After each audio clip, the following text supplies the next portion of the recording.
Hello dear student, मैं sir Bhupesh Kachhawa, I am your chemistry teacher. बच्चों, last lecture में हमने डिस्कस किया था आपसे कि हमने क्या डिस्कस किया था, बैलेंसिंग ऑफ रिएक्शन। क्या डिस्कस किया था बच्चों हमने? Balancing of reaction. बच्चों, बैलेंसिंग ऑफ रिएक्शन आपके जो चैप्टर है केमिकल रिएक्शन एंड इक्वेशंस, इस पूरे चैप्टर का सबसे सुपर इम्पॉर्टेंट टॉपिक है।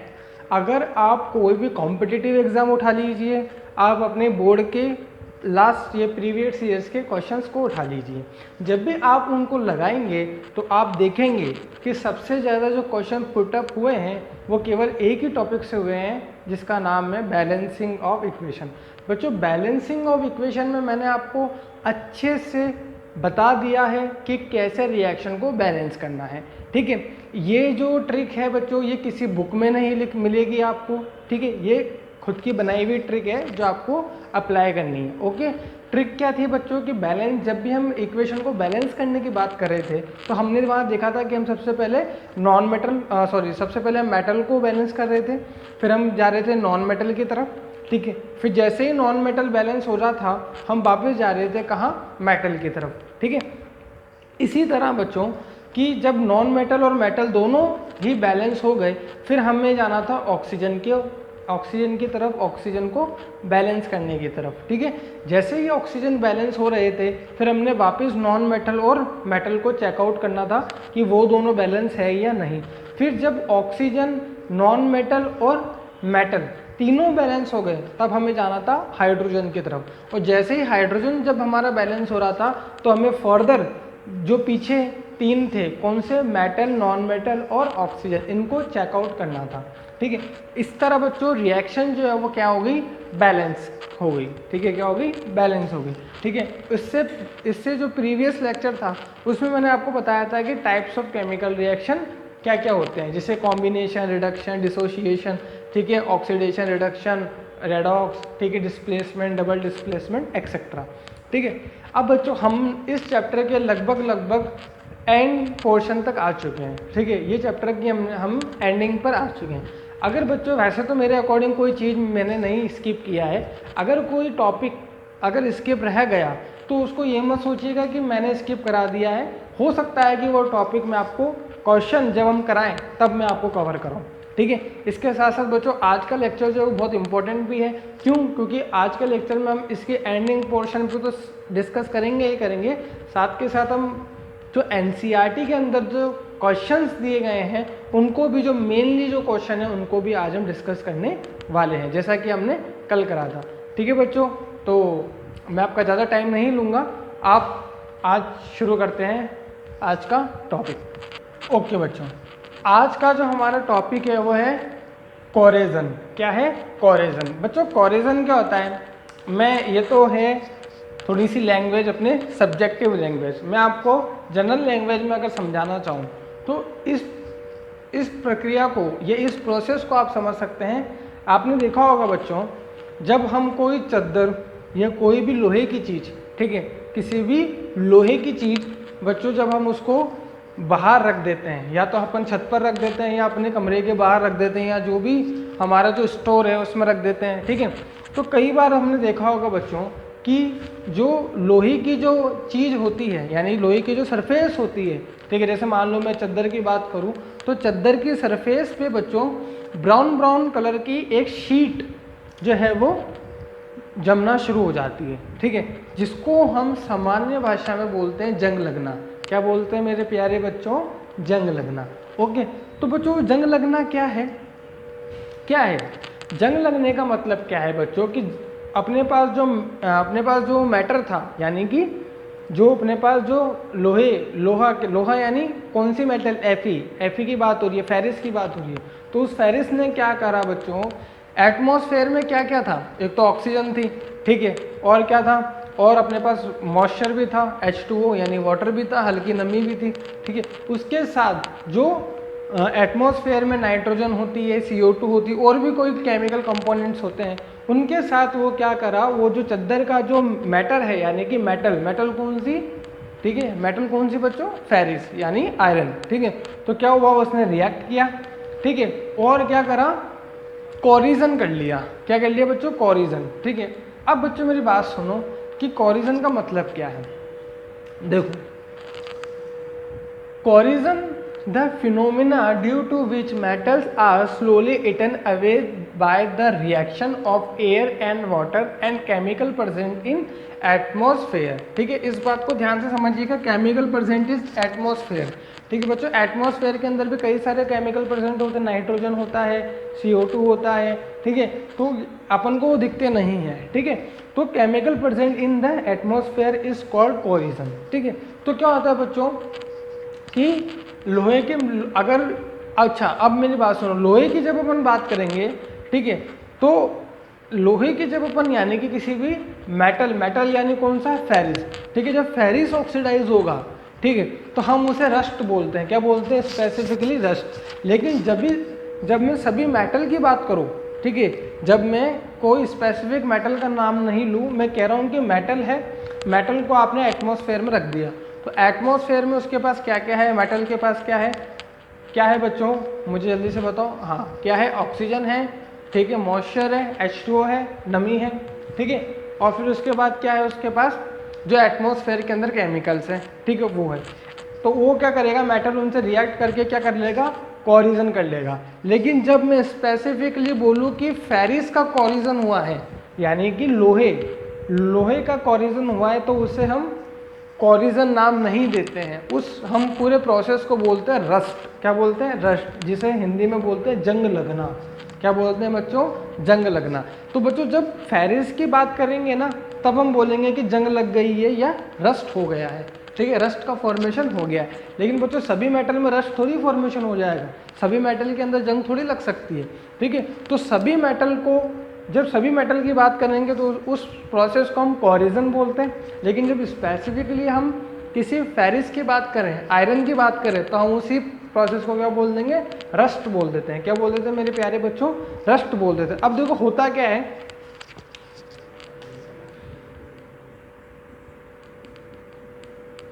यहाँ देखो बच्चों, फेरिस है, ठीक है, आयरन है, फेरिस, ऑक्सीजन है, ठीक है, प्लस H2।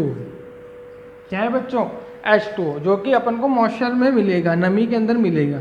ये रिएक्ट करते हैं बच्चों, क्या करते हैं? ये रिएक्ट टुगेदर, ठीक है, एंड फॉर्मेशन करते हैं किसका? रस्ट का, यानी कि Fe2O3 डॉट XH2। ठीक है, Fe2O3 XH2, इसे ही बच्चों हम बोलते हैं क्या? रस्ट। क्या बोलते हैं? रस्ट। और ये कौन सा कलर का होता है? ब्राउन कलर का होता है। ध्यान रखना, कौन सा कलर का होता है? ये ब्राउन कलर का होता है।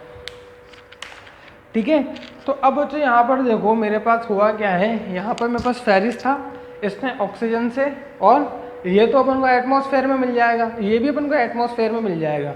और ये क्या है? ये वो चीज़ है जो अपन ने बाहर रखी है, ठीक है, या अपने स्टोर में रखी है, कहीं पर भी रखी है। ठीक है, तो उसके अंदर जो मेटल है वो कौन है? फेरिस। ठीक है, तो ये जो रिएक्ट करते हैं तो ये बनाते हैं बच्चों रस्ट। ठीक है, जब स्पेसिफिकली Fe यानी आयरन की बात हो रही है तो हम उस प्रोसेस को बोलेंगे रस्ट। ठीक है, लेकिन अगर मैं मेटल की बात कर रहा हूँ, मतलब मेटल्स मतलब सभी जो इलेक्ट्रॉन डोनेशन कर सकती है, तो उस प्रोसेस को हम कोरिजन बोलते हैं। ठीक है, इस बात का ध्यान रहेगा बच्चों, बिल्कुल। ठीक है, अब यहाँ देखो, यहाँ पर क्या हो रहा है बच्चों, यहाँ पर Fe plus H2O, Fe plus oxygen plus H2O, ये मिलकर Fe2O3 XH2O बना रहे हैं, जिसे मैंने बोला कि ये रस्ट है। क्या है? रस्ट। और ये किस कलर का होता है? ब्राउन कलर का होता है बच्चों, देखा भी होगा आपने, जंग तो सबने लगी हुई देखी है। ठीक है, तो बच्चों यहाँ पर मैंने X क्यों लिखा? ये क्वेश्चन बड़ा सोचने वाला है। Why I am right here X। ठीक है, मैंने H2O के मॉलिक्यूल को स्पेसिफाई नहीं किया, मैंने यहाँ पे 2 नहीं लिखा, यहाँ पे 3 नहीं लिखा, मैंने यहाँ पे 4 नहीं लिखा, मैंने यहाँ X लिख दिया। ऐसा क्यों? सोचो मेरे प्यारे बच्चों, मैंने यहाँ पर X इसलिए लिखा है, इसलिए नहीं लिखा कि मुझे रिएक्शन कराना नहीं आती, मैंने यहाँ पर X इसलिए लिखा है बच्चों क्योंकि हर जगह जो मॉइस्चर है, ठीक है, वो अलग अलग होगा। कहीं जगह ज़्यादा होगा, कहीं जगह कम होगा, यानी कहीं जगह H2O के मॉलिक्यूल ज़्यादा होंगे, कहीं जगह कम होंगे। ये तो वेरी करता है ना एटमॉस्फेयर पे। कि एटमॉस्फेयर कैसा है, ठीक है। तो यहाँ पर देखें आप कि यहाँ पर X मैंने इसीलिए लिखा है, लेकिन बच्चों मेनली जो रस्ट का जो फॉर्मूला होता है ये आपको आपकी NCERT के अंदर नहीं मिलेगा, लेकिन मैं आपको बता देता हूँ Fe2O3.24H2 होता है। कितना होता है? Fe2O3.24H2 या X जो है वो 24 होता है, मैक्सिमम टाइम ऑब्जर्व किया गया है, ठीक है। मैं ये नहीं कह रहा कि हर बार होता है, लेकिन क्योंकि वो तो H2O के मॉलिक्यूल्स जो है वो चेंज होते जाएंगे, क्योंकि मॉइस्चर चेंज होता जाएगा जैसे जैसे अपन स्थान प्लेस को चेंज करते चलेंगे, ठीक है। लेकिन मेनली यहाँ पर 24 होता है। चलिए, तो ये तो बच्चों अपन ने देख लिया कि रस्ट क्या होता है और कोरिजन क्या होता है। अब इस इक्वेशन को अपन करके दिखाएंगे। चलो, अच्छा, अब बच्चों यहाँ पर आप मुझे बात बताओ कि ये तो मैंने बात करी केवल फेरिस की, किसकी बात करी? फेरिस की। तो यहाँ पर ये तो मैंने बोला जब फेरिस के केस में ये वाला प्रोसेस होगा तो उसे हम रस्ट बोलेंगे, ठीक है। लेकिन बाकी मेटल्स में क्या होता है वो मैं आपको बताता हूँ, ठीक है। इसका एक दूसरा एग्जाम्पल मैं आपको बताता हूँ।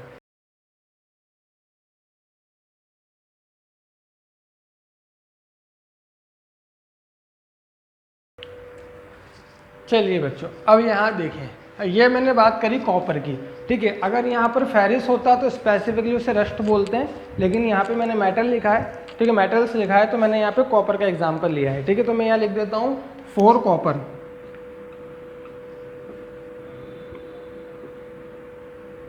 ठीक है।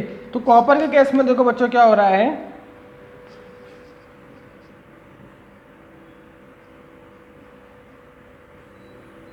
कॉपर के केस में देखो क्या हो रहा है बच्चों, कॉपर है, उसने CO2 लिया है प्लस H2O, ठीक है, Cu plus H2O plus Cu। अब यहाँ पर ये तो कॉपर है बच्चों, ये क्या है? कॉपर है, ठीक है। लेकिन ये क्या है? CO2। अब आप बोलोगे बच्चों CO2 कहाँ से आई? तो मेरे प्यारे बच्चों यहाँ पर डेफिनेशन में मैंने लिखा है केमिकल प्रेजेंट इन एटमॉस्फेयर।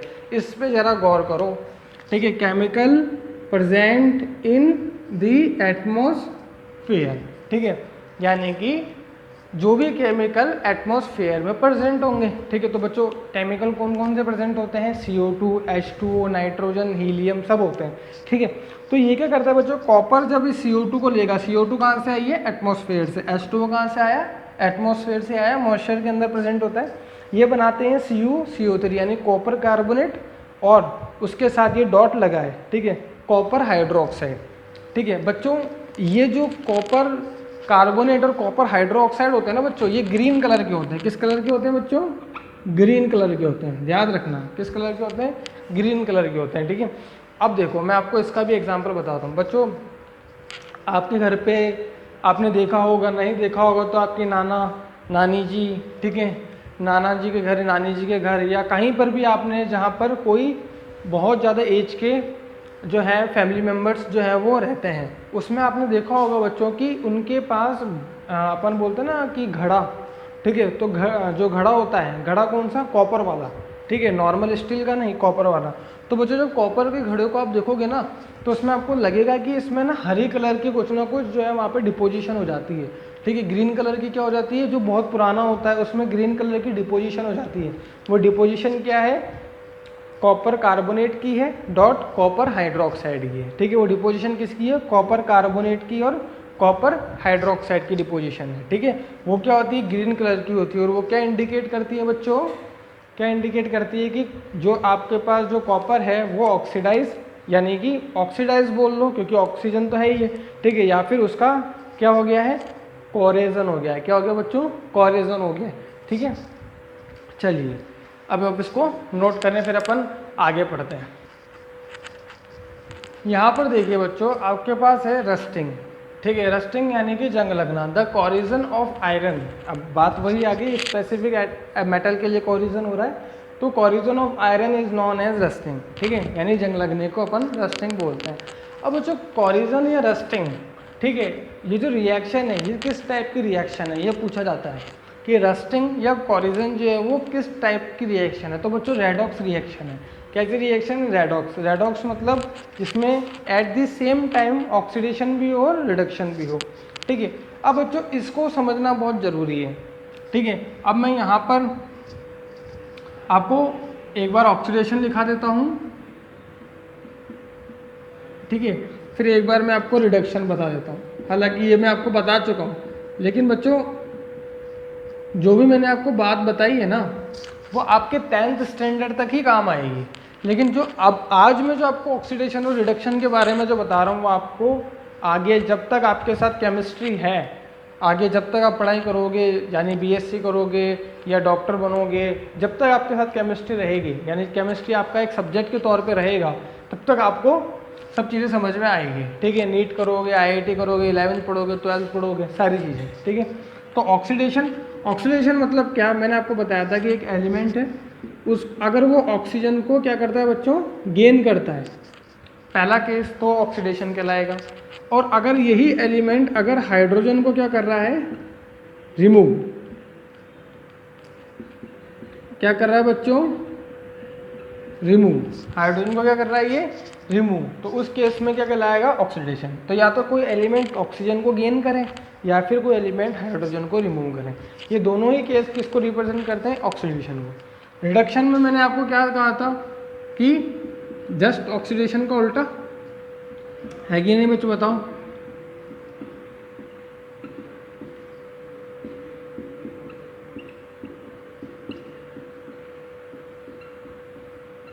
ठीक है, यानी कि कोई एटम है या कोई एलिमेंट है, वो हाइड्रोजन को गेन करे तो रिडक्शन होगा, और कोई ऑक्सीजन को लूज करे या रिमूव करे तब मेरे पास क्या होगा, रिडक्शन होगा। लेकिन बच्चों ये तो मैंने आपको बात बताई, लेकिन अब जो मैं आपको बात बताने जा रहा हूँ वो बहुत सुपर इम्पोर्टेंट है। ठीक है, मान लो बच्चों अपने पास कोई ऐसा केस आ गया, मान लो कि ना अपने पास ऑक्सीजन है उस रिएक्शन में, ना अपने पास हाइड्रोजन है, तो अपन कैसे बताएंगे कि क्या हुआ है, बताओ, आप ही बताओ, अपन कैसे बताएंगे जब अपने पास ऑक्सीजन नहीं है, हाइड्रोजन नहीं है, तो अपन कैसे बताएंगे कि किसका रिडक्शन हुआ है और किसका ऑक्सीडेशन हुआ है। तो उस टेक्निक को पहचानने के लिए या उस क्वेश्चन को सॉल्व करने के लिए मैं आपके पास एक ट्रिक लेके आया हूँ। देखो बच्चों, जब कोई एलिमेंट या एटम क्या कर दे, डोनेट द इलेक्ट्रॉन, ठीक है, जब कोई एटम क्या करे बच्चों, डोनेट करे किसको, इलेक्ट्रॉन को, किसको करे बच्चों, इलेक्ट्रॉन को। ठीक है, तो जब कोई एटम है, यानी ए एटम है, ये क्या कर रहा है, डोनेशन द इलेक्ट्रॉन या डोनेशन ऑफ द इलेक्ट्रॉन कर लो इसको। ठीक है, डोनेशन ऑफ द इलेक्ट्रॉन। तो जब कोई बच्चों एटम इलेक्ट्रॉन को डोनेट कर रहा है तो वो क्या होता है बच्चों, ऑक्सीडेशन। क्या होगा, ऑक्सीडेशन। और कोई एटम है, ठीक है, वो क्या कर रहा है, एक्सेप्ट कर रहा है,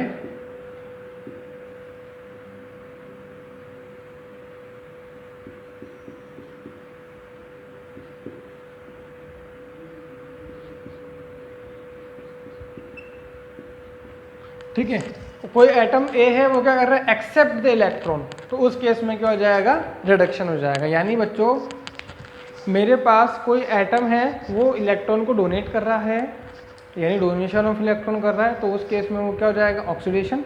और अगर कोई एटम इलेक्ट्रॉन को एक्सेप्ट कर रहा है तो उस केस में क्या हो जाएगा, उसका रिडक्शन। आप इसको नोट करो बच्चों।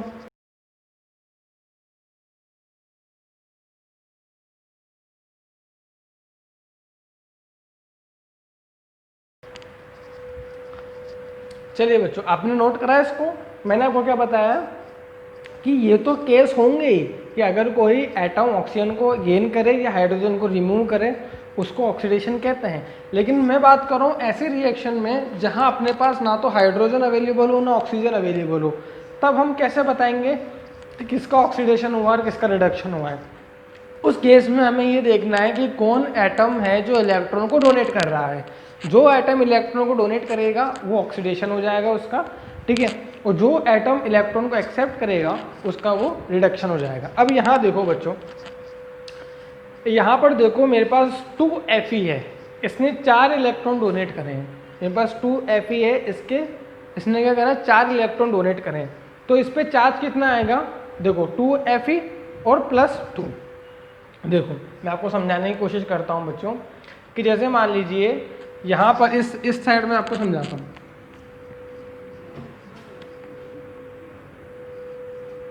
बच्चों एक Fe जो होता है ना, एक Fe, केवल एक Fe, वो क्या करता है बच्चों, 2 इलेक्ट्रॉन को डोनेट करता है। क्या करता है बच्चों, 2 इलेक्ट्रॉन को डोनेट करता है, इसलिए उस पर चार्ज भी कितना आता है, +2। ठीक है, कितना चार्ज आया बताओ, +2 क्यों, क्योंकि इसने 2 इलेक्ट्रॉन को डोनेट किया है। अब यहाँ पर मैंने क्या कर दिया, 2 Fe ले लिए, Fe के 2 मोल ले लिए, यानी 2 Fe ले लिए। ठीक है, 2 मॉलिक्यूल ले लिए, तो अब मुझे क्या करना पड़ेगा, यहाँ पे 2 लगा दो।